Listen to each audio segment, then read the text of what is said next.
Si est-il le genre de situation qui aurait pu mal finir.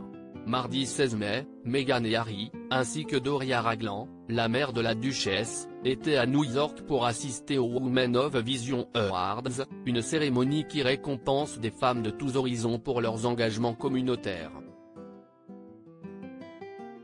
Selon un officier de police cité par le New York Times, le trio aurait quitté les lieux peu avant 22 h pour se rendre dans l'Upper East Side, où ils résidaient temporairement.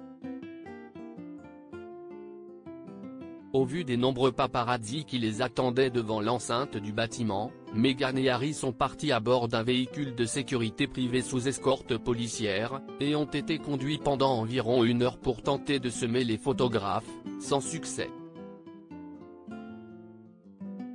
La police les a alors escortés jusqu'à un commissariat de l'Upper East Side, où ils sont restés pendant que les forces de l'ordre bloquaient la circulation dans le secteur, ce qui a permis au trio de rejoindre leur résidence sans être suivis.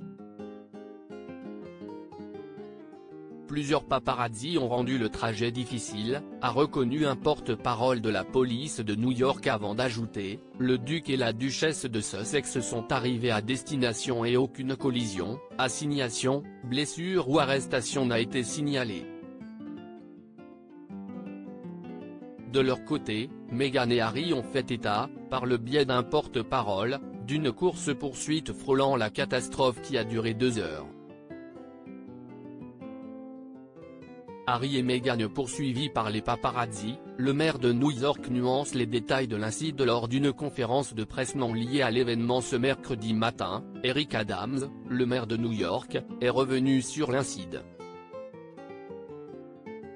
Il est clair que la presse est toujours à l'affût de la bonne photo, a déclaré ce dernier avant d'ajouter, mais j'ai du mal à croire qu'il y a eu une course-poursuite de 2 heures, expliquant que même une course-poursuite de 10 minutes serait extrêmement dangereuse à New York car il y a beaucoup de circulation, beaucoup de mouvements, beaucoup de gens qui empruntent nos rues. Le maire n'a pu s'empêcher d'établir un parallèle entre cette prise en chasse et la mort tragique de la princesse Diana sous le pont de l'Alma en 1997. Je ne pense que la plupart d'entre nous n'ont pas oublié la mort de sa mère, a déclaré Eric Adams avant de conclure, et il serait horrible de perdre un passant innocent au cours d'une telle course-poursuite et qu'il lui arrive quelque chose à lui aussi. À propos de l'auteur Nicole Verger aimait la mode, le cinéma, à l'exception des comédies musicales et des films de super-héros, et le design des années 70. Ces derniers articles Fanny et Max Minghella célibataires, le couple a rompu après 5 ans de relation. Louise Orgeval, famille nombreuse, sa mise au point cache après sa prétendue reconversion dans Louise Bourgoin séparée de Julien Doré, cette décision radicale qu'elle a prise après leur rupture.